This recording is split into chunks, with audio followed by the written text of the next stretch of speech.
Yeah. All right, it's 4 o'clock, folks. Let's go ahead and get our meeting started. I love that. All right, first of all, let's go ahead. We've got some visitors and some guests. So if you would please stand up and give us your name. And then at that point in time, if you've got anything to talk about or you want to deliver some words of wisdom to us, go ahead and do that at this time. Is anyone taking notes? That's a good question. Thank you. I'm John Hudak. I'm on the finance ballot for the POA board. I was just coming to collect information. Sit back and listen. All right, thank you. Hi, I'm Sandy Fosdick. I too am a POA candidate, and I want to thank you, Gary, for the personal invitation to come to your committee. I don't know if you guys pay attention on Facebook when you have the live feed, but just wanted to let you know that we have been watching, and I don't usually make a comment, but I click on the like button, and then it tells me all the people who are watching with me. So I do know that the last time John Goodman Jr. was shown as watching with me, and then Joy Thomas Sawyer had told me afterwards that she watched it. So, you know, just so that you know, there are a lot of people out there that are watching it. No, I think it's great. I think it's great. In fact, I responded to someone on Less Censored, I think. I said, please come to our meeting, because there was somebody new in town. And yeah, we want to get just about as many people to come and sit in this meeting, because we are responsible for the amenities, and so, or most of them. And so we take it pretty seriously, so we want to make sure whatever we do is going to be in the best interest of the membership. So thank you. All right, let's move on to amenity reports. Debbie?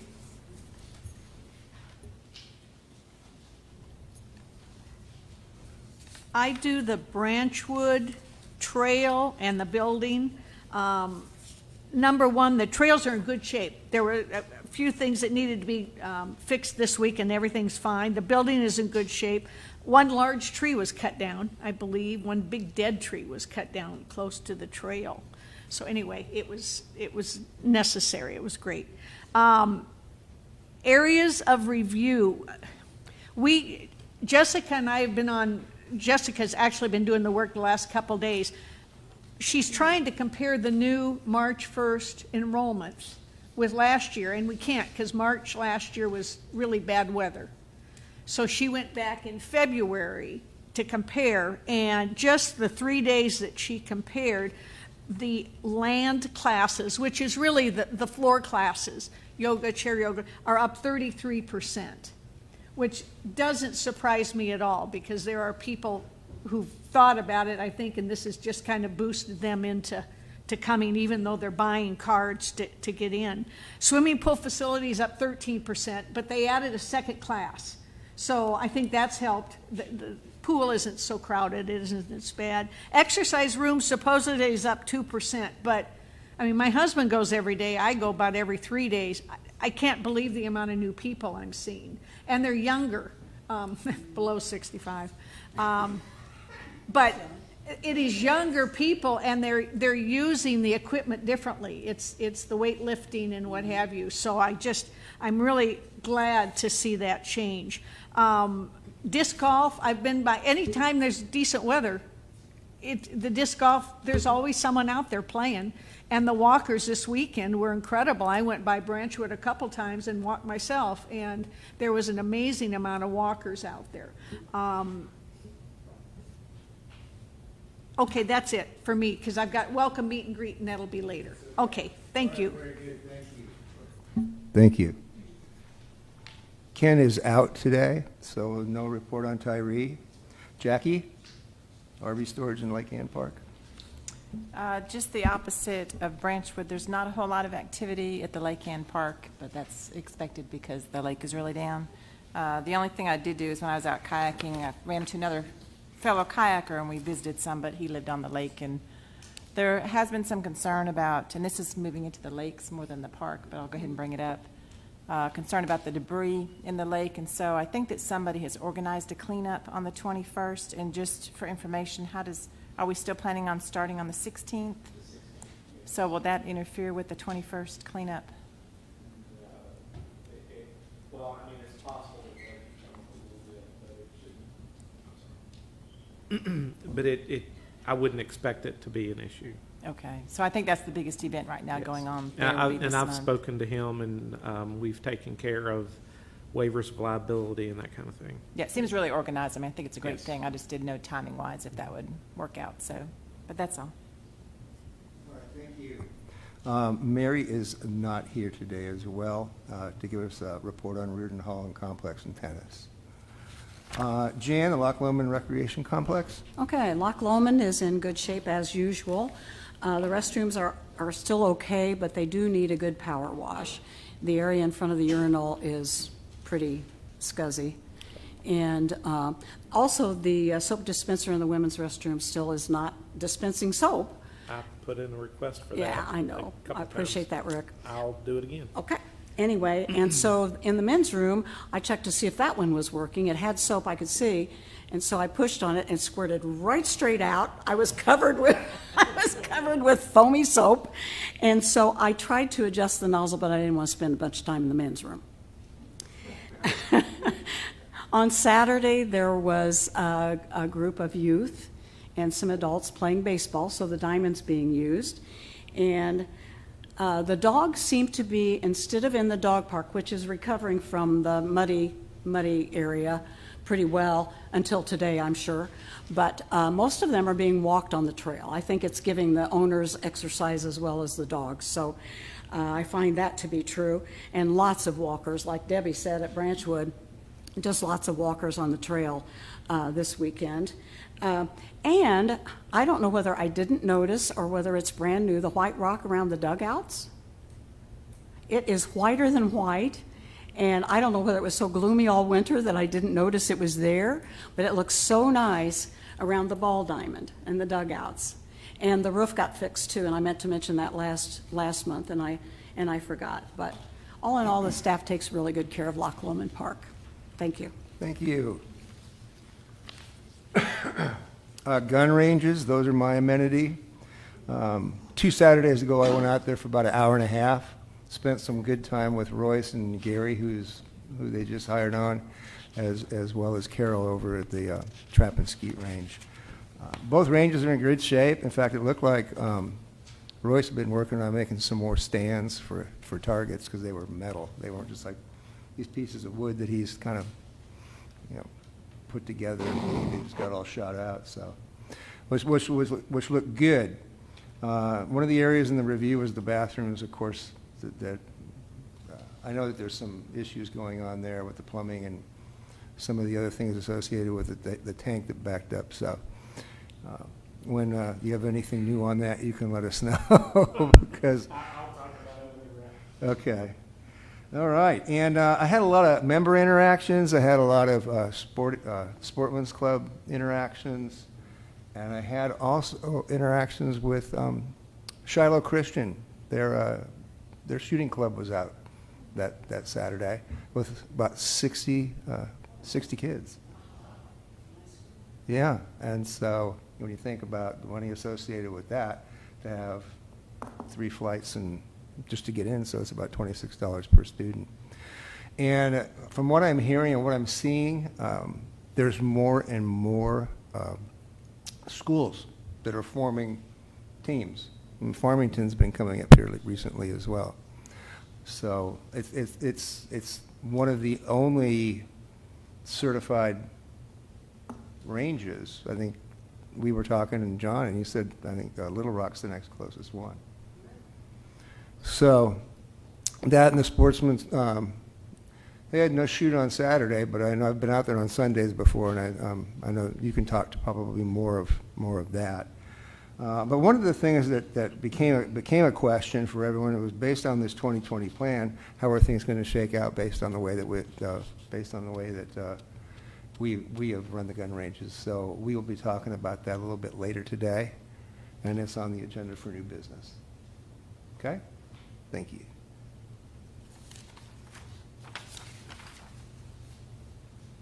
And Val's not here either, and so Steve? Yes, given a report on Tenyard Creek and Lake Avalon Park. So Tenyard Creek, I feel like is one of the crown jewels of Bella Vista. Always popular, certainly on the nice weather days. It's almost always a full parking lot. It's really popular area and is in good shape. I think we have a couple things on our to-do list for Tenyard. Those are safety reviews of the swinging bridge and the waterfall viewing area. I'll keep those on there until we've had a chance to check those off the list. And then at Lake Avalon Park, it's kind of quiet this time of year, but spring is coming, so it'll be busy here before long. And that's all to report on Lake Avalon. I forgot to mention the third thing at Tenyard Creek is the paved walking areas leading from the parking area into the center of Tenyard Creek. Those are in need of repair, some kind of patching or some sort of improvement to that area. There are really some big eroded areas there. So 3 things on the to-do list for Tenyard Creek. And that's all I have for those 2 amenities. All right, thank you. I did find an email that Val had sent me. So as far as Blowing Springs and the RV park, everything is good. There's lots of tent campers. RV park was extremely busy, and I don't think it's going to slow down. Chris? Okay, the Medfield Complex is looking good. The skate park, mountain bike skills, golf, mini golf, and playground, all looking good. The restrooms are seeing their usual stress level. This time the placards that mark men's or ladies' rooms, they're gone now. They're broken off. So that's a continuous battle, as we know, unfortunately. The fitness center, I want to compliment the ladies who worked the reception there, that they were well prepared for March 1st in dealing with potential rush of new members to use the facility and everything. I was a new facility user. They made me feel welcome, and I like the facility, so that's working out great. Now we'll go over to the London Park. That is looking nice. They have some new work that was done to clear out the creek bed, and looks really smooth and slick and everything. And it comes up along the shore of the lake, and it makes it kind of square, and it certainly looks tidy, but it looks like it's going to be a little bit harder to launch the kayaks and the canoes now in that area. So if anything could be adjusted there in the future for that, it would be good. I know a lot of folks do launch over there with the personal canoes and kayaks. That's it. Thank you, Gary. All right, thank you. So we're done with those. Let's, Debbie, you want to give us a recap on the meet and greet this last Saturday? Yeah, we had, Tom did his usual great job, and Peter Christie did. We had 65 reservations, about 20 no-shows, but we had 52 in attendance because we had about 10 walk-ins. We had 20 stay for lunch.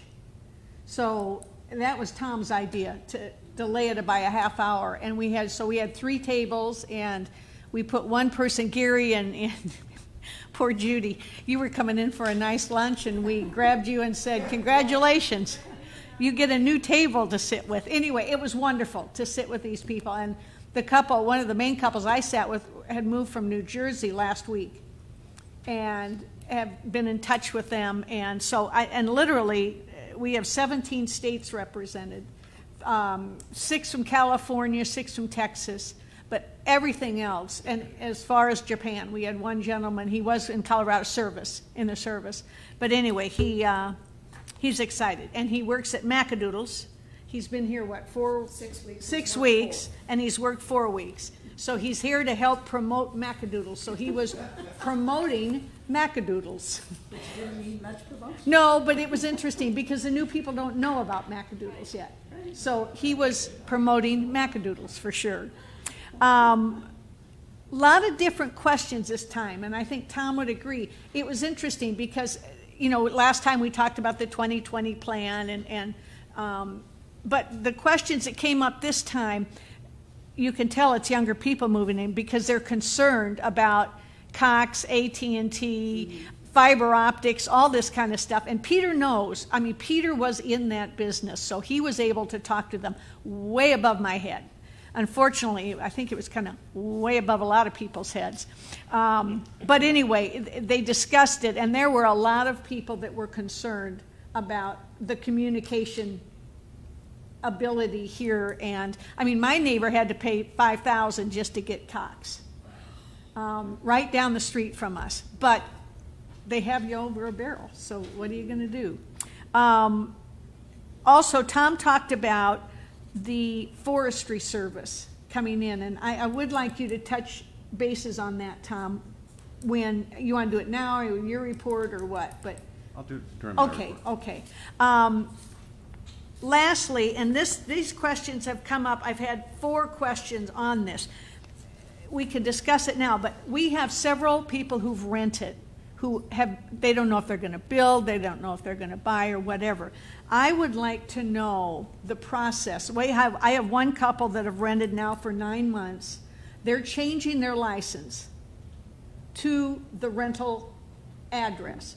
Can they go and get, I mean, they know that the owner of the home has the right to use the facilities. Can the owner get monthly passes for them or what? Help me understand Yeah. how, because I'm getting a lot of They can, questions about this. They can go to member services, bring the lease, And then who's they? either. Okay. Either party can go to member services. I mean, usually the best thing is, what? You jump in then. Everything that Tom said, plus there's a form that they can download off the website that the landlord needs to sign, and then the renter can present it to member services, or the landlord can come in and get the pass for Okay. their leases. And are those passes good for like 1 month, and then they do that every month? We can go up to a year as long as the lease is for a year. Okay, because this couple have leased for 9 months, I believe. So there's a form on our website, correct? And then it is signed by the owner, and someone needs to present that then to member services. And at that point, when those people come in to Bella Vista to use Branchwood, they will pay a guest fee, is that correct? Correct. Okay. Okay. And is there any way, the other one is, I have a gal that was there on Saturday, she owns 2 B&Bs here. She said flat out can't keep people, I mean, they're busy. Could they do anything on Airbnb for Bella Vista to say that there's some ability for the renters, the people coming in, to use the facility? If I understand, and I'm an Airbnb Yeah, okay. person too, meaning I have a rental, so I'm pretty familiar. Are you suggesting when they sign up for a Bella Vista Airbnb that they'd automatically get a guest pass? No, but they would have the ability. No, in this case, you would still think of that as a landlord, and they would have to go and get the guest pass for that guest. Okay. But in this case, it would be a short term because That's right. you want that to expire when the guest is gone. It'd be like 4 days or 5 Correct. days or whatever. Correct. Okay. What, do you know the name of the form? It's a guest pass form. I'll send you the link. Would you, please? Because I need to get that to several people. That would be great. Okay, thank you. Okay, that's all I need. Thank you. Debbie, I was gonna just pipe in and, when Tom's. So one of the things, on the new member meeting, just in observing, I think it might be a good thing to consider going over the ACC, POA, and city sheet up front at the At the beginning, okay, all right. Because there was some real looks of confusion when you got up and then Pete started talking, and there you could just tell that there were people like, I don't get Okay, what's going on. we'll so. do that at the beginning. Tammy found that sheet, it's under payments and forms, it's on the website, under guest passes. The other thing that, one of the questions I asked the 55 people that were there was how many had a activity card or photo ID card, and I would say 45 out of 55 had it, maybe even higher than that. And I get the impression that the 10 people that didn't have it were looking around like, what am I missing out on? So that's a pretty good success rate with new residents to have 80%. That's pretty impressive. How are the member services dealt with all of the influx? Is that going to be reported? Well, I'll just cover it right now. We've repositioned some staff to give them support. Yeah. Jan jumped in, and you actually worked today. So we didn't have any, we had volunteers at the Welcome Center so that we could position those employees at member services. Roxy, who used to be a supervisor of member services and had transferred to the legal department, we borrowed her back to member services, so it was very helpful. I can tell you that the first few days we had 4 employees on phones, and they couldn't keep up. They were just getting so many calls. They sold over 500 activity cards in 1 week. So that's really, really impressive. I'm taking notes. Yeah. So, yeah, it's going very well. We're getting a lot of people signed up. Also, keep in mind that we saw a lag just beforehand. So a lot of people were waiting for the March 1st date. So there was a dip in signups and then an overwhelming response. So we really won't know how everything shakes out for a couple months, but the start has been very impressive. So I'm very optimistic, but let's be realistic, it'll take a couple months before it all shakes out. All right, thank you. I'm sure everybody's probably aware of it, but a couple of things are happening here in the between now and the end of our fiscal year, and Jan has elected to not re-up, as has Mary Henning, so we have 2 spots available. I've got an application from a first person, and I'm just going to send this around to you so you can have a look at it. There's still 3 months that people can go ahead and post for the position, so to speak. So just kind of look it over, ask yourself some questions. If there's information there that you'll look at and say, well, it gives you an idea of who they are versus if this guy doesn't have anything. Gary, I recall that recently when we were filling positions on recreation and community involvement, that we had an applicant from community involvement that was interested in joining the recreation committee. Yeah, So, Janet. and so what is the disposition of community involvement? And perhaps those are, that particular person especially would be interested in applying I know now for- Janet. I will ask her if she has any desire to To reapply. reapply. Yeah. I will ask her. So over the last 2 years, the Community Involvement Committee has struggled to get volunteers. Now they've been active. They have the Fireflies tailgate event and then the coat drive towards the end of the year, both very successful. But the committee itself, they've really struggled, and so they've started talking, last month they started talking about, did it make sense for them to continue? The board discussed it, and then at the last board meeting, the board decided to disband the committee.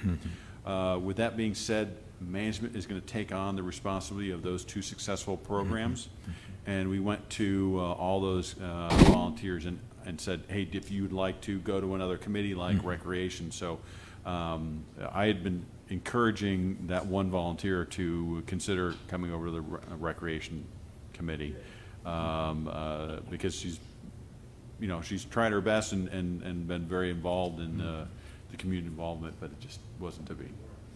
Yeah. All right.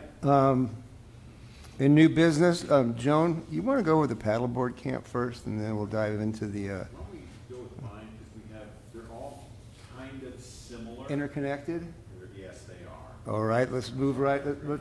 How's that? Go to the last page of your packet.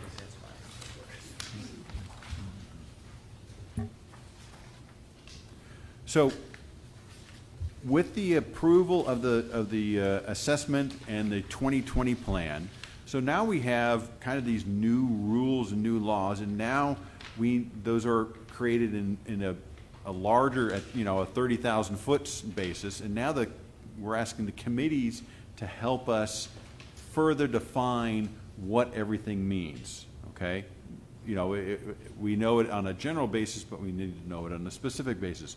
For example, at last month's Lakes Committee meeting, John and Rick presented about the kayak demo day. Now, the kayak demo day, about 80 or 90% of the people that attend that event, and it's well attended, about 500 people show up. Is that about right? It's hard to know, but it's a lot of people.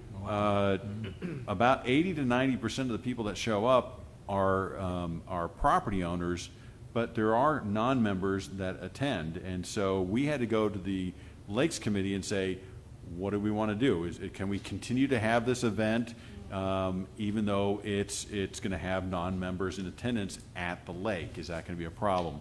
And so the Lakes Committee voted, and they said, yes, we were okay with that special event, not a global permission, but for that specific day to allow non-members without a guest pass to come to the event to go for it. So that's somewhat similar to situations we're dealing with here. And you'll see that on our website in the smaller print.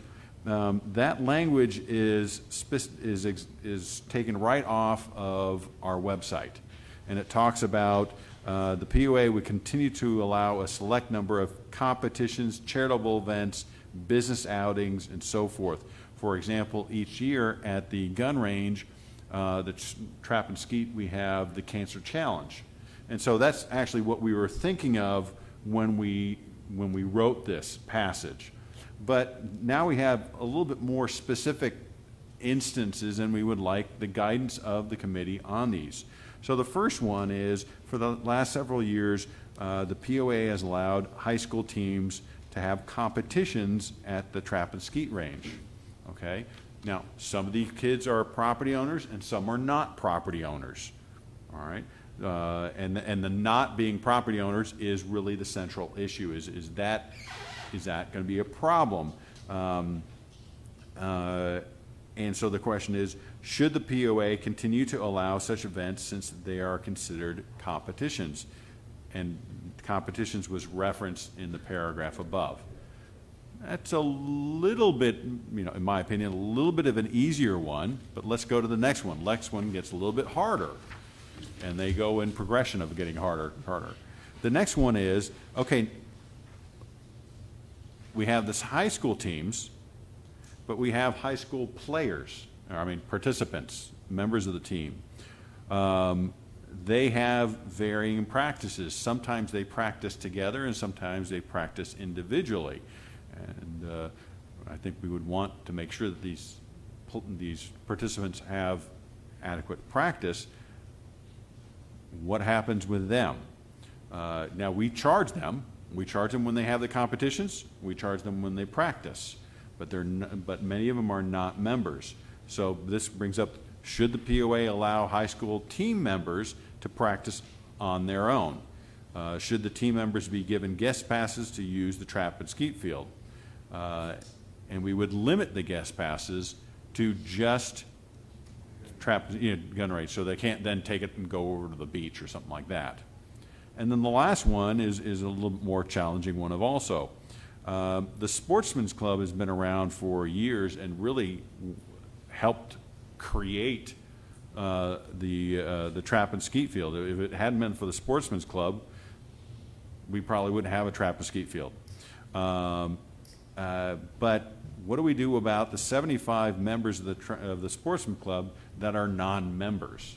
Now, we have some people that are willing to sponsor them as guests, but it's not the easiest thing to do, because in our governing documents, you're technically responsible for that person, that guest. Now, that's an easy thing when we're talking about the pool, but it's a little bit more difficult when we're talking about a firearm. So if there were to be a horrible accident, chances are that sponsor would get roped into a lawsuit also. So we're finding that we're getting some resistance to people willing to sponsor those people, sponsor the Sportsman's Club. So those are kind of in level of difficulty on how to answer the question. We're seeking guidance from the Recreation Committee on how do we handle these types of situations, because we want to be respectful and honor our commitment to the 2020 plan, which said, look, the lakes are going to be for our property owners. The gun range is going to be for our property owners, the beach and the pool. But how do we handle these gray area situations? Tom? Yes. How many members are there of the Sportsman Club? Right around 250. Okay. Could there be a grandfather clause applicable to the members who are now members and grant them access, and then no more expansion above that for new members? I don't remember. I think it was something with the Lakes Committee. I know we were warned about grandfather clauses.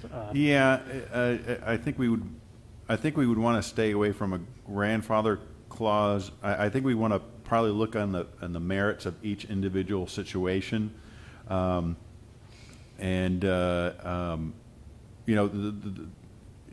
you consider the Sportsman's Club, they probably account for a bulk of the revenue that we make, and so 75 out of 225 is a pretty good portion of that. Correct.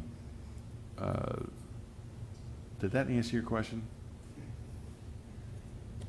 Yes, and so what you're saying is those 75 non-members also contribute to the bottom line. Absolutely. At the gun range. In all three of these instances, if it's a competition, for example, the high school team or the Cancer Challenge, they pay to have those competitions. The high school players that come out to practice, they pay. The Sportsman Club, when they go out to shoot, they pay. So in all cases, and you could make it, and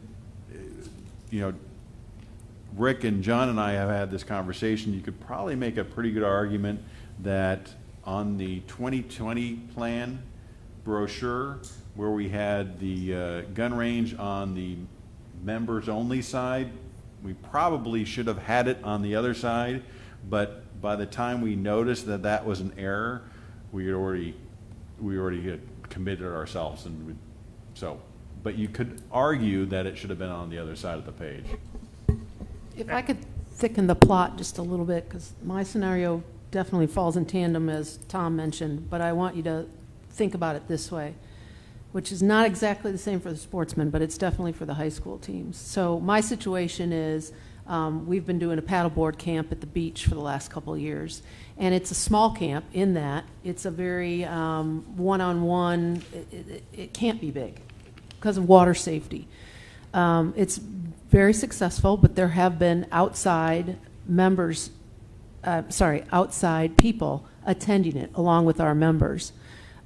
This year, I've brought up the fact no outside guests, and the instructors who were in business way before this all changed both happen to be members. So the request was, can they sponsor someone from the outside? And so for me, as a everyone can play type of director, if we do not allow that, which will go with whatever the committee decides, it will probably mean that camp will go away, because in some cases, just like the high school, some of these high schools have members of Bentonville, and some of them have Bella Vista, or some of them have Gravette. And so sometimes you have to look at it from the angle of, are we hurting our members by not having the ability to offer something because we've got some outside people that would attend? You know, obviously Bella Vista doesn't have their own high school, and that's the only way that I could see scenario one would be legit, is if there was a Bella Vista high school and all those kids resided in Bella Vista. I hope that makes sense, but that's my scenario. Can we have this camp and allow outside guests, which would be sponsored by members? It just so happens that both of the instructors who own this business that I third-party contract with are members of the POA, so they would be, in fact, sponsoring. Again, if it doesn't happen, totally understand, but it will hurt the members of Bella Vista that want to sign up for the camp. We need a certain number for that camp to be profitable for those instructors to teach it. Joan, how many slots are we talking about For camp? for camp? Yeah. Well, in this case, they are planning to do 2 weeks during the summer, one in June and one in July, and we're looking at a max of 12 slots per camp. Okay, so out of those 12, maybe 8 of them are members? I mean, we've only done it for 2 years, so it's been in the 40 to 50% Yeah. in the past. My thought is, you know, to hold the class, you got to have it full. And it's the first right of refusal. I mean, the member has the first say, but if we need to fill that class to make it continue, I would think that, in my estimation of looking at it, that we would allow people to come in from the outside. So, and we want to be fully transparent, and Right. we want the committee to work with us. And okay, so now we're under this different set of guidelines. Help us, but we want to be transparent. We don't want to have the class. In Joan's case, have the class with non-members, and then the committee find out some other way other than us, with us coming forward and saying, you know, help us make this decision. Mm-hmm. Well, I think it's valid. Yeah, in that scenario there, the members have no benefit unless the fixed cost could be absorbed or the cost absorbed for the whole camp. So if there was an arrangement where the members got first choice to fill that roster, and then the remainder would go to others to make the class possible, that would be a good scenario in my opinion. And thank you for bringing that up, Chris. That is how we've always done it in the past. Members first, and then they also get a slight price break over a non-member price. I've got a question on if the instructors are members, is there a limit on how many guests a member can sponsor? So technically, there is no limit, and here's why. Because the Rules and Regulations Committee has wrestled with this issue, and actually the last community I was at wrestled the exact same issue. So I come from a huge family. We have a family get-together, it's 25, 30 people. So if I'm having a picnic at the park, going in and getting 30 guest passes is accommodating my family. And that's my immediate family, brothers, sisters, nephews, nieces, and mom and dad, because I have a big family. And so we don't have a limit, but we also want to be reasonable. Okay, so for the Sportsman's Club, John could probably find one person that would be willing to sponsor all 75, but I wouldn't feel right about that, because I feel that'd be a little bit underhanded, and I'd rather be upfront and bring it to the committee and say, look, we have this different situation. I mean, if they were sponsoring 10 people, that's a little bit more reasonable, but 75, that's on a regular basis, that's pretty extreme. For a little clarity, how is the third scenario currently being played out? So that one more time. How are we currently administering the third scenario with the Sportsman's Club? How is that currently working? Oh, so the non-members are patiently waiting with us for right now. We've got a lot that are on the day that they're coming in and shooting with their buddy or what have you. They are coming in. Are you talking about previous to March 1st or? Yes, how did it work before March 1st?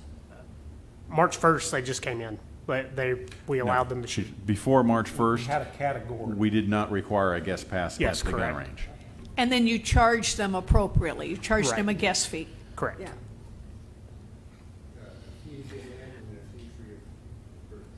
And kind of just to piggyback on what Joan was saying, they do host several of our larger events. We have what we call the ATA shoots, which is Amateur Trap Association. Those are officially official shoots, we should call them, an actual competition for those gentlemen. They sponsor those shoots, do most of the work for it every single month whenever we do that. So it's also a benefit to the member. Gary, could I add to the comments here, and I appreciate the opportunity for the Recreation Committee to comment on this, and ultimately, obviously, it's going to be a decision of the POA board. The kind of the business side of me really appreciates the opportunity to generate revenue, in particular in the gun range and the trap and field. I think the kayak thing's kind of a smaller operation. I don't see that, as being a big swing one way or the other. But I think the gun range is a pretty big decision here. And as much as I like the idea of generating revenue from outside use, I presume on these days that there are high school competitions that it would be difficult for a member to access the gun range at those times. Generally, no. Saturdays are fairly busy, which they can be for any number of reasons. But generally, it's not a huge deal to get in, get your shooting done, that sort of thing. I heard 3 tiers or something. Yes. So in that particular event that we had this past Saturday, they were shooting. Each kid was shooting 3 rounds apiece. 3 rounds apiece, but it did not fill up the range.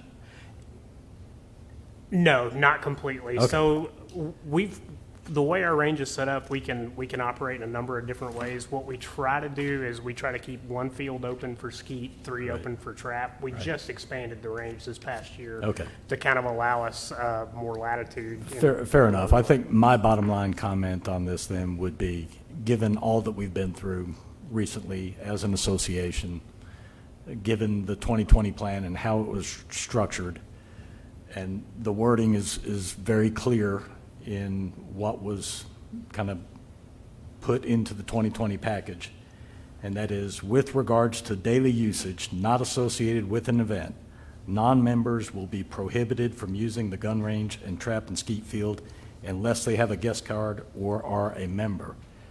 And I would abide by that.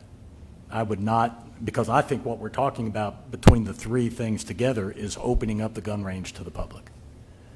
And I think, and the board may feel otherwise, and I respect whatever they come up with, but for me, given all we've been through, I think we stick to the wording as it was presented with regard to the gun range. It's members only.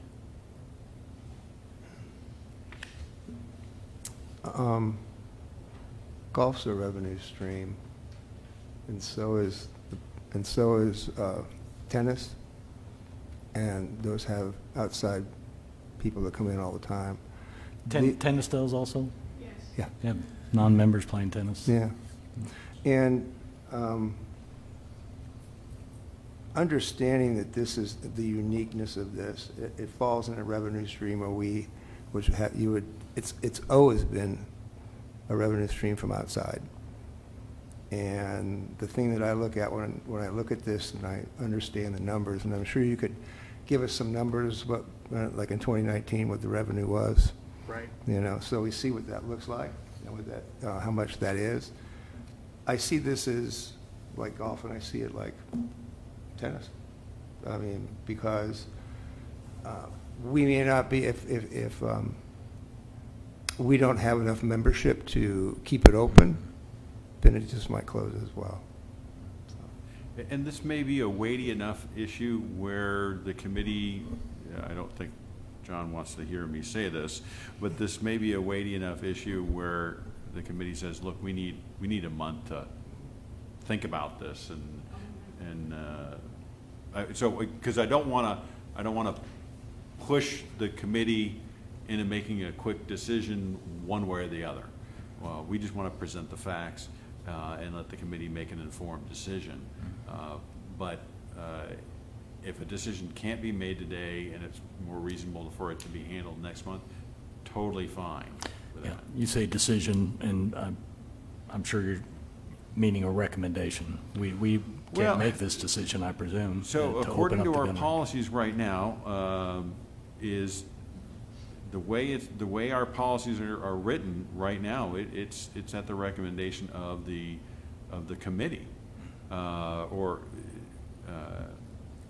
So, I mean, we reported to the board about the decision that was made by the Lakes Committee, but the board did not vote on this. The board was just informed of that decision, the way that the policies are written right now. Well, in this case, given, again, the wording that was used, I see this as a POA board decision. Recreation Committee can make a recommendation, perhaps, but ultimately I think it's up to the POA board. And I agree, again, the revenue side of this is an important aspect of the equation. If not for the fact that it was addressed specifically the way that it was addressed, perhaps there'd be more room in the way I think about it, there'd be more room to consider this as another public amenity. But it seems, given that it's been specifically addressed here, that to go in a different direction now, I think would be problematic. Is there any way that we could get next month I mean, financially, we know that the gun range has been as profitable as some of the other amenities. Is there any way we could get a feel for financial impact of, I mean, I have no idea what the gun range does, if they have, I mean, obviously there are certain events.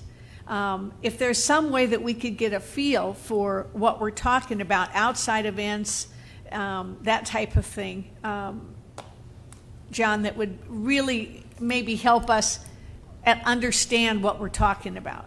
Sure, I can put together any number of numbers in detail. I can tell you guys this. We have grown that segment of these high school, attendees for the last 3 years, and it has become massive as far as, the income goes. We had our first state event at the high school level last year. I fear that will probably go away if they don't end up using our range to practice on. ATA shoots, I really don't know about those yet. It would depend on how the Sportsman's Club kind of feels. But as far as virtually every school in our area has a team now. All of our high schools. We had Farmington up for the first time 2 or 3 weeks ago. They came up a little here and there, but as an entire team, they were coming up. We really only have we have the only regulation-sized fields in our area. As far as I know, you have to go all the way to Little Rock to get something even close to regulation field, and that's the reason everybody's kind of shifted our direction, is because they figured out when you go to state level and national level competition, if you don't shoot on regulation fields with really good machines and that sort of thing, you're not playing the game the way it was meant to be played. So I would say a lot of these events, these larger events that we're talking about, will filter out. Certainly the ones like we're talking about, like this past Saturday, they may peter out fairly quickly. So it would be substantial even without throwing numbers at it. Could I ask a question about the inputs from the 2020 plan? So we collected inputs from the members on various amenities. Did we get specific feedback about the gun range before the plan was constructed? No, that was, as I stated earlier, in retrospect, it should have been on the other side of the page. We got a lot of feedback about the beaches, the beach, a lot of feedback about the pools, being members only, the lakes specifically, but really not the gun range. So we're serving our members' interests by maintaining their requests in those amenities that you mentioned, but since they didn't have a specific request on the gun range, it leaves it a little bit gray, and that's where we're at. Other than it was on the left-hand side of the page. Okay. And I'm going to reference something else. Rick was telling me that over the weekend at the lakes, we asked 25 different people to leave because they didn't have a guest pass or a member card, and we suspect that in the majority of cases they were neither. It was not a I forgot it at home. It was I don't have it. So. We're trying to make sure that we fulfill our obligation, but we just want some help in the gray area. And a valid, to your point, a valid approach would be, look, we don't want to weigh in on this. We would like the board to. And that's a valid answer. Well, I didn't want to stifle any member of this committee's ability to weigh in. I think that's good. I'm just giving you options. Right. I think that's good input for the board to hear those comments. I guess, and make sure I understand, but I still don't see why we can't have the competitions and have people practice and go by the guidelines and do it ethically. Am I missing something?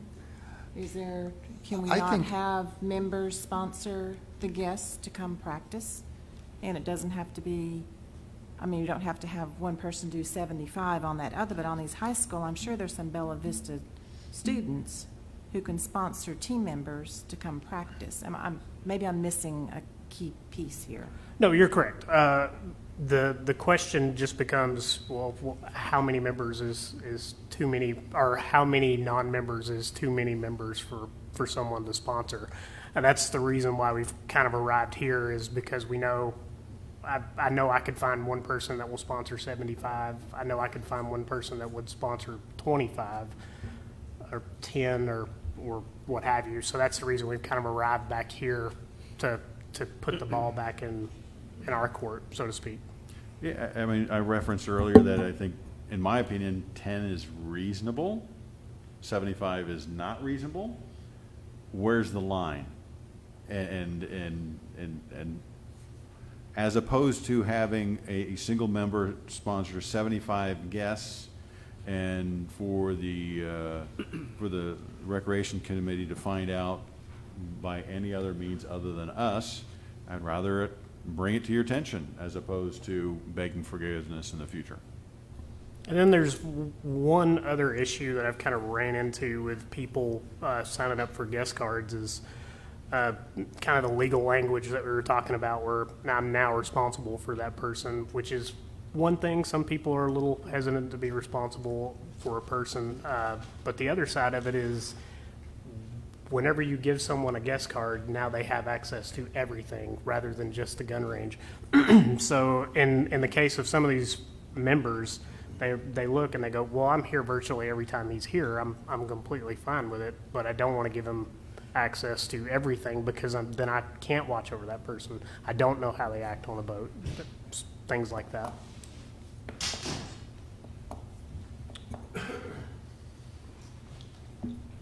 Anything else for now? Just one more point to make on that legal matter we were talking about. As far as the member being responsible, we already have a liability waiver at the gun range that you have to sign every single time whenever you come in. So if we did have someone that wasn't necessarily legally responsible for that member. They are legally responsible for themselves because they do sign a waiver every single time they come on the premises. The guests also? Yes, the guests. Everybody? I'm sorry. Okay. Every single person that comes through the gate has to sign a waiver. And while we're weighing in, I guess I'll just make another comment. If we choose as a committee to try to support as written and not go to the board and make a recommendation, I personally prefer it to be limited to the gun range, but I don't know how you do that because, like you said, the guest pass is very pervasive. So. Well, and what we're doing is we're doing this on a case by case. So we went to the Lakes Committee regarding the Lakes issue, the kayak demo day. So this would not set a precedent that would be global throughout. We're not trying to do that. We're talking just about the high school teams and the Sportsman's Club. I mean, and the paddleboard thing. We're not trying to take that and it explode it in any way. We're just trying to zero in on those issues. And could you put that on the guest pass, maybe? I was Just going to say, it would be Yeah. a special category of guest pass, which would only get you onto the gun range. And you would also have to be associated with one of these rosters we're talking about, like Shallow Christian or Bentonville High School, the Sportsman's Club, that sort of thing. So there are some checks and balances inside of this then. Okay. All right, anything else? Let's, Gary, if I could, this is what I think I heard. You tell me if you disagree or you feel otherwise, because unfortunately for paddleboard camp, I need to know today because we start our registration. So I'm either going to run the camp or not, and I'll go with whatever the committee recommends. But I do need a decision today. Again, slightly different. These are members who are actually instructors. They would sponsor the outside guests. It wouldn't be massive numbers. And again, I'll go with whatever the committee decides. I would propose that we continue on with that camp because the numbers are small. That the program sounds good to me, and I would personally support something like that. I think that's something that the committee should consider. I would second that. Yeah, you do. Yeah, because again, members cannot benefit unless we fill the whole class. Right. And I if think the way members that- are 80 to 90% of that class, and it's a handful of people, it's a benefit, and I would support that. And I think the way Joan is presenting it, it's not violating this at all. You have a sponsorship as a guest. So. Well, the reason why we're bringing it up, if it wasn't, there's nothing that says that the instructors can't sponsor a guest, but since it's clearly in the gray area, we wanted to be upfront and bring it to the attention of the committee, as opposed to, oh, you're having instructors sponsor students, and upfront, transparent. This is the situation. Give us guidance. so with that, I'm going to go ahead and take a vote on this. Yeah. Before we do, last comment. We cannot proceed with the camp without making it. Well, we'd have to have a minimum, and we could see if we meet that minimum with members, but I just need to have a plan. So, meaning, Yeah. let's say we only offer it for members and we only get X amount of people, the instructors won't run that camp because it's not Right. profitable to them. Right. And then we'd have to cancel it. So I And- just need to have the verbiage so I can make that all transparent up front to any Right. parent that registers. And we don't have any instructors that are POA members. No, they're specialized, trained water safety, paddleboard, kayak association certificate. They've got the great background and the great And knowledge. they're members. They are members. Oh, the instructors are members. The instructors Okay. are members. I'm Okay. sorry, I thought you meant anybody else on staff. Okay, so Sorry. instructors are members, so They're if 10 people signed They're up. third-party instructors, just to Right. be clear, Understood. versus when you said They're that, not I thought you staff. meant somebody like me, Right. who's on staff. So what's the minimum number if we're limited to members? I'm gonna have to double-check that, but I don't think it'll Ballpark. be less than 8 or 10. Okay. Yeah. it would not be less than 8 or 10. Right, so the minimum might be 8 or 10. I got to double check with the instructors, because the way we left it is, I need to take this to the committee. Right. And so, To me, there needs to be a critical mass of some sort. Maybe it's 8 members, maybe it's 10 members. If we don't have 8 or 10 members that are interested in taking a kayak training course, then it may not be feasible to do it. So I'm not sure it's this rule per se. I guess if we allow non-members to participate, you feel pretty confident you would get the number, you'd get the minimum number that you need. But this one, I think, is very different than the gun range, because it is such a nominal, if we're worried about having 8 or 10 POA association members, this is not a big issue. And so whether it happens or doesn't happen, it's 8 or 10 people affected, perhaps. The gun range, I see as a different matter on that, so. Jerry? I have just a few comments that I'd like to make. First of all, the committee has to remember what the board promised to its members. Okay, we made some big promises, so just think about that before you make a decision on what you want to do. Second thing is, whatever you do, it's a recommendation to the board. It's not a final, yes, go ahead with this, to management. Okay? So that's all I have. All right, thanks, Jerry. On the issue of paddle boards, let's go ahead and vote on that. How many, let's see, all in favor?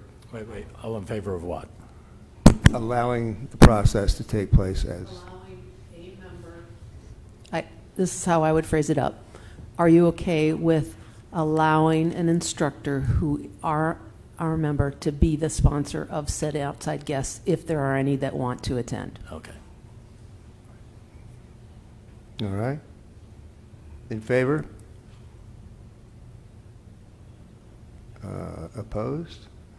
Okay, be passed unanimously. So you'll be making that recommendation.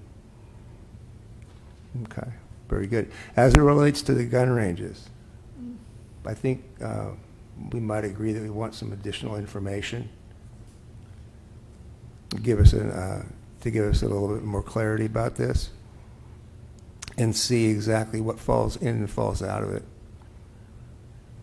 I think Jerry makes a good point in that we can't have the board kind of laying down commitments to the association and then have a committee go contrary to those things. And that's why I think it's really important that whatever we decide is merely a recommendation to the POA board. They're the ones ultimately who have spoken to this specifically and would have to modify or stand by the modification of the wording as it's been presented already. Yeah, and I'm not thinking that we thought as a group that whatever we came up with was going to be law. You know, it is a recommendation. And there's 3 pieces to this gun range scenario too. Yeah. And they're all a little bit different. Mm-hmm. So with that, John, what kind of information could you get us perhaps about the scenarios with the gun ranges and with the how many students? What was the revenue last year? So we have an idea of what it even looks like. Sure, no problem. And have some conversations about it. You might want to go out there and visit the gun range. Let's go out there.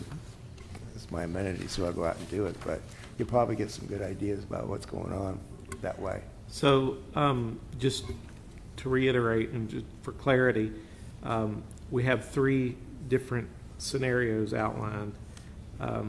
Do you need more information before you can make a recommendation on any of the 3? Or do you have enough information for 1 or 2 of the scenarios? Just in the interest of moving things along. Committee? Can we specifically designate those 3 scenarios for me, for my notes? Do you have a packet? Yes. They're listed on the last page of your packet. Okay. Okay. Gotcha. Okay, I've got it. Okay. I guess on scenario one, I feel like it's specifically spelled out and there's not a question on scenario one. I agree. It's a high competition. school competition, and we identified competition as being allowed. So the first scenario, in my opinion, is covered by the existing language in the 2020 plan. That's okay.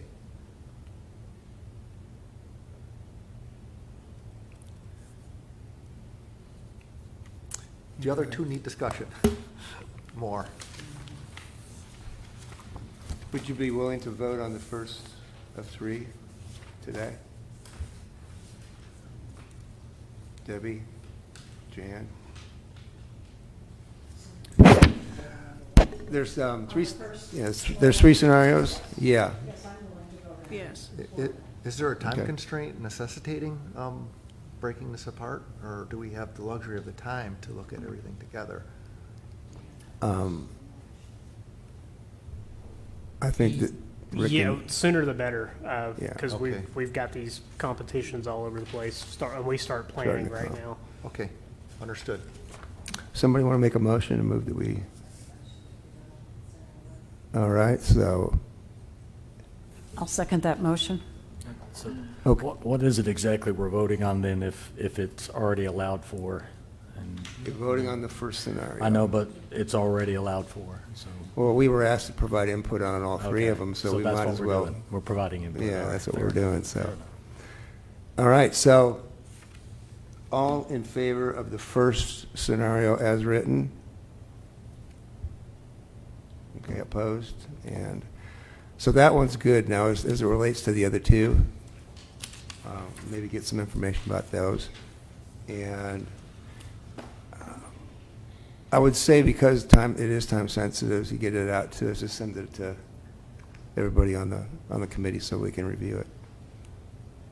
And at that point in time, I think we should give John and Rick at least a time frame of when we'll get back to them. So like maybe 2 weeks, something like that. That sound good? When you say they're going to get back with us, or we're going to get back with them? Well, I think but they're under a time constraint. Yes. So they're going to get us information as quickly as possible, and at that point in time, once we receive that, let's make a determination on what we want to do. I mean, we can do this via email, we can do this in a couple of different ways. And then to be able to get our decision, or at least a group of the decisions together, so we can peel them apart and then see what we ultimately come up with. Okay? That make sense? Okay. All right. I do have one question. Yes. From March 1st to whenever a decision is made on 2 and 3, how are you operating?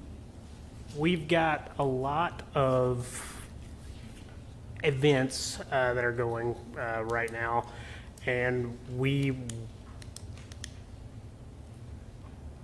not real sure what we're going to do because we've got a lot of angry people.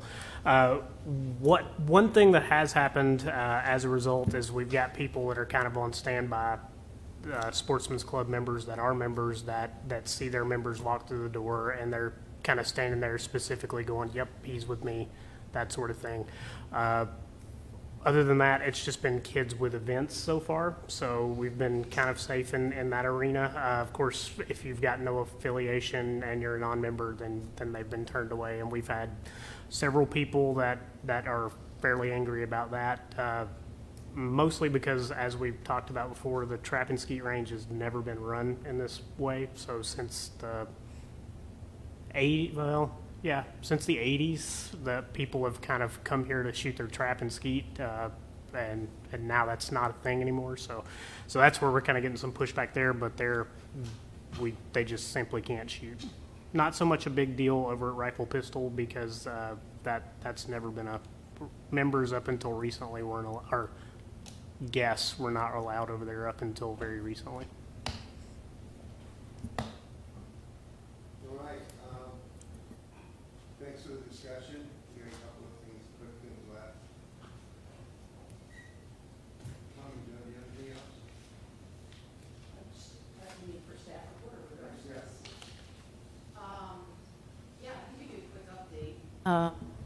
Just to let people know what's going on with the 2020 plan, as Debbie shared information that Jessica gave, we see that across all rec centers. On Monday and Wednesday nights, I teach a class at Medfield, so I'm there fairly late.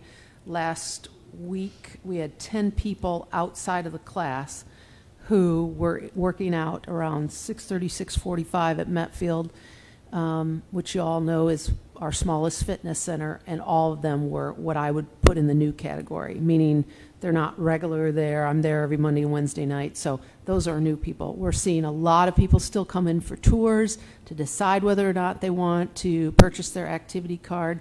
Most of those people are converting. We know that from member services, and so really across 3 locations, we're seeing an uptick. Today, I happened to be at Branchwood a couple of different times between the hours of, what was I out there? Roughly between 11 and 1:30, I think, Jess, a couple different times. And there were no less than 4 to 5 kids, which is school time, but we also know there's a lot of homeschoolers that were out there to swim, which is somewhat unusual for a Monday afternoon. So we attribute that to that. Lots of good things going on.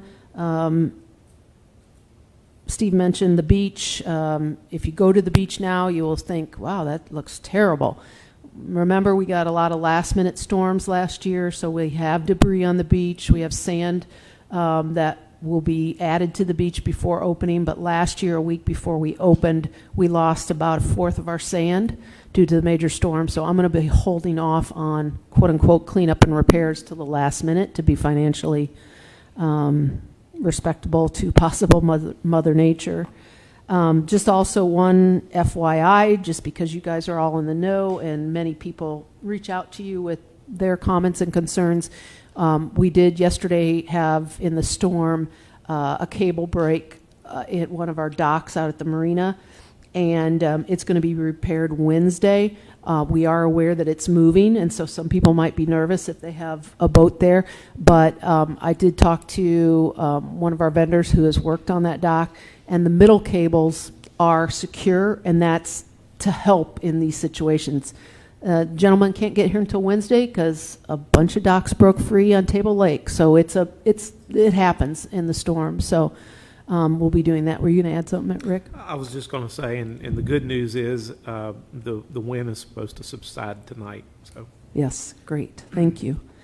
And then just 2 things, I'll leave it at this, 2 things that are well underway. Our annual Easter egg hunt for the kids will be held at Kingsdale Complex near Reardon Hall on Saturday, April 11th. Starting at 9:30, and that is free to members and their children.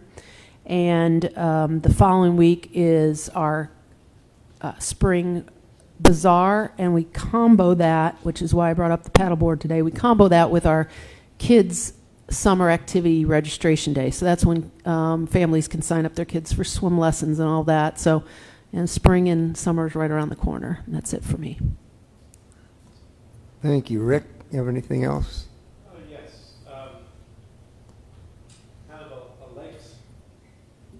Kind of a lakes issue, but it's also recreation. The Lake Ann, the large dredging project is complete on Lake Ann. So the good news is we won't have to draw that lake down again next fall.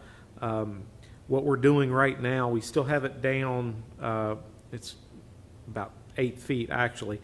But what we've done is exposed a joint on that drawdown structure because the piping has pulled apart. We felt like since we've already got it down, it's the best time to go ahead and repair that. We're waiting on a part to come in. It should be here in the morning, and we'll fix that tomorrow during the day at some point.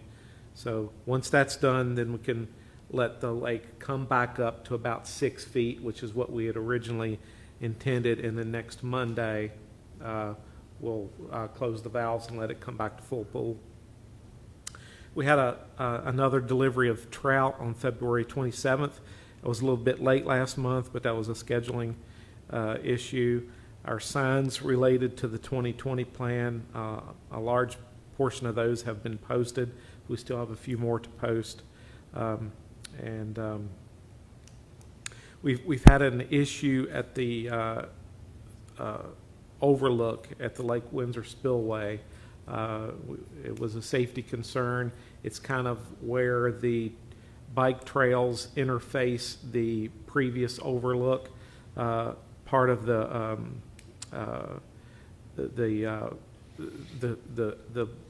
rock and it has fallen into the creek bed, so that area is unstable. We're working with the Walton Foundation to try to come up with a plan on that, and in the meantime, that's been roped off with caution tape, so we don't want people to go in that area right now. We should have an answer on that real soon. And that's the main things that I have.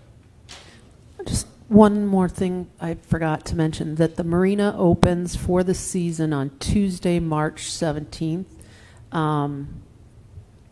We are not going to be open on Mondays this year as a cost-saving mechanism, but also it's our light day. And so that's going to allow us to open earlier and stay open later on the weekends, which is much higher demand than a Monday weekday. Makes sense. John, anything else? Good news, rifle pistol range is now fully staffed. You don't have to check out a key anymore at Branchwood. I know Jessica's happy about that. We're happy about that too. So now we're fully staffed out there every single day with a range officer at the rifle pistol range. Except we're going to be closed on Monday. Yes. Starting on April 1st, we're going to shift to a 6-day-a-week plan to allow us to get some maintenance done on one day. Right now, it appears that we're going to do that on Mondays, but I'm still kind of working with our grounds maintenance crew to make sure that's going to be our most effective day. But we'll do that on April 1st whenever we switch to our spring hours. Other good news, for February, we more than doubled our previous year's February sales. Like Jessica alluded to earlier, February was not a great, didn't have a whole lot of great weather last year. We had extremely great weather this year. We had leap year, which also fell on a Saturday, so that helped us out. But probably at least a quarter of that revenue came from these kid practice events. So we have had plenty of people out at the gun range during February. Let's see what else. Like you alluded to also, we're having some septic issues over at Trap and Skeet. We did not realize this whenever we had the large storm in August, but a lot of our septic lines were tangled in tree roots. As trees got uprooted, they grabbed a hold of our lines and took them.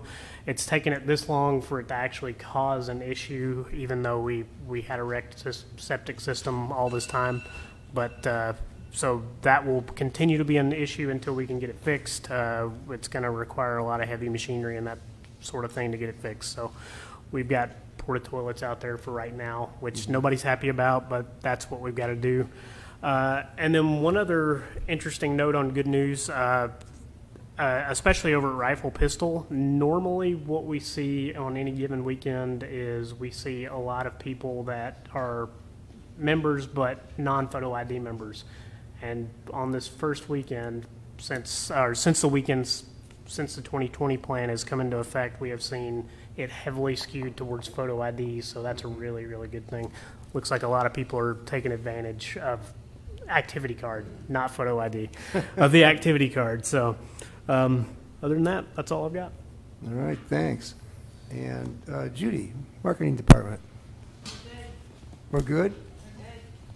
Oh, we got 10 more minutes. All right, well, is there anything else? Yes.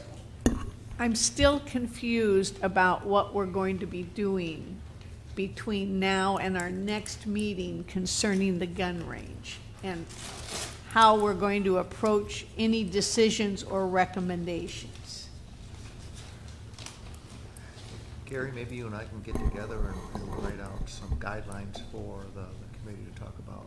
Oh, you're on, yeah. I'll restate that. So my idea is, Gary, we could sit together, you and I, and write some guidelines and points for the committee members to consider.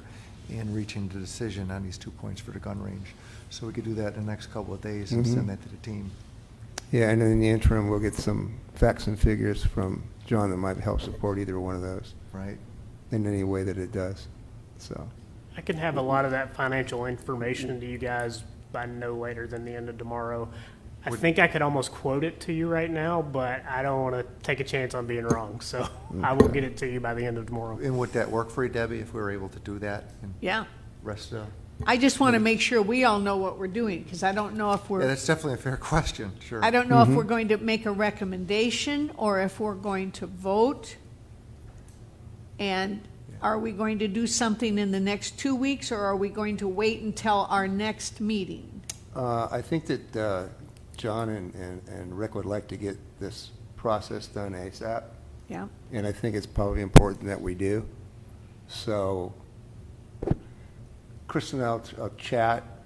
The information will come out from John, and then more than likely, I want to send out an email Okay. with the information on it, and because we're not going to be in a meeting until, for another month, request your thoughts on each one of them. I would say for sure to send a special email to those not in attendance, because Val and Mary, is that the only two? And Ken, And Ken, it will be confusing to them. So maybe you might send out a special email to them to alert them the fact that this discussion is going to be coming and that we all need to respond to you. Good point. yeah, we'll do that. It's a good idea. get that Could, out. could we take a minute also kind of reset, what's missing? What's the data points that we don't have that we'd like to factor in? Why are we not wrapping this up today? What are we missing? There were some requests that we Let's get some go over additional them. information. What are they? They should be in our notes. I think, One was the financials that John was going to get on these groups that would be excluded now. In other words, Potentially. how much revenue does it generate? That was one of the questions I heard. Okay. And Revenue so, and usage. and so how would we apply that data? Or when we get a number, is it going to be just kind of if it's 5,000, then it goes one way, and if it's less than 5,000, what are we doing with that data once we get it? I think it's good to have a set point for what this particular amenity has been generating, and see how much, just then take a look at that as it relates to what the determination is going to be about whether we recommend for or against. Probably doesn't have a lot to do with the revenue itself, but I think to have that data point is important. The two things that we're focused on, we talk about high school team competitions. We've allowed members to do that, and you allow them to practice. And should they be allowed to practice on their own is that piece right there. But we also have to discuss the Sportsman's Club. Well, that's the other one. Yeah. Is there any missing data for the Sportsman Club that we need? Is there a revenue data available? Yes, yeah, I can That generate. if we were to make it members only, that there'd be a loss of X number of dollars in revenue? I can generate revenue for each of those groups, for sure. What's going to be hard to tease out is the Sportsman's Club has their hands in a lot of different areas. And so if you tell them that they can't go there on their own, they're also going to back out of all the special events they're in. So it's bigger than just that piece of it in a separate sense. So, but that's what John will have to try to figure out for you.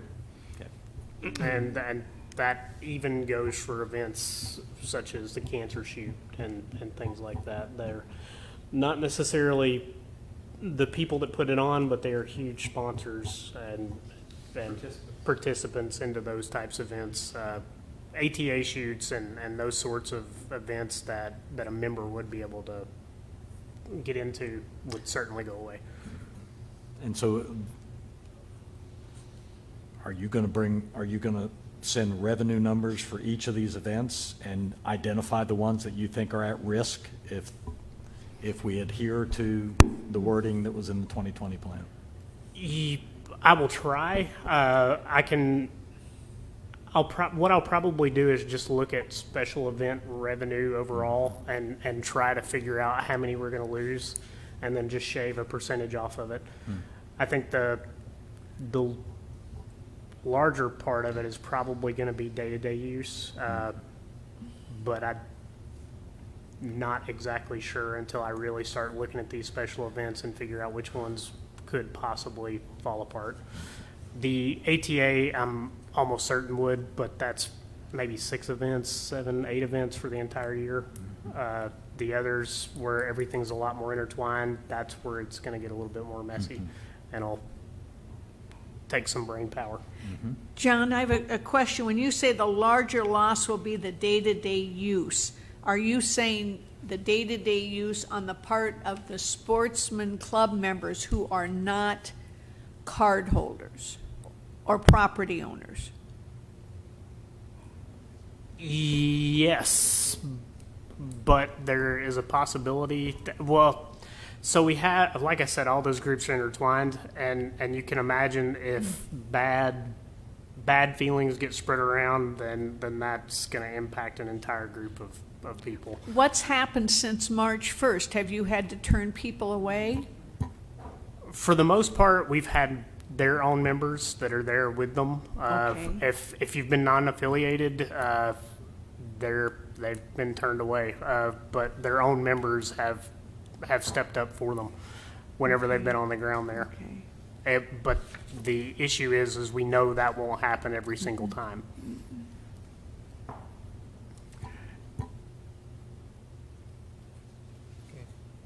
All right.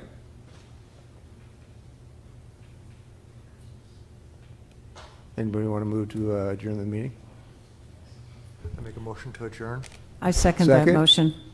All right. Thank you very much today.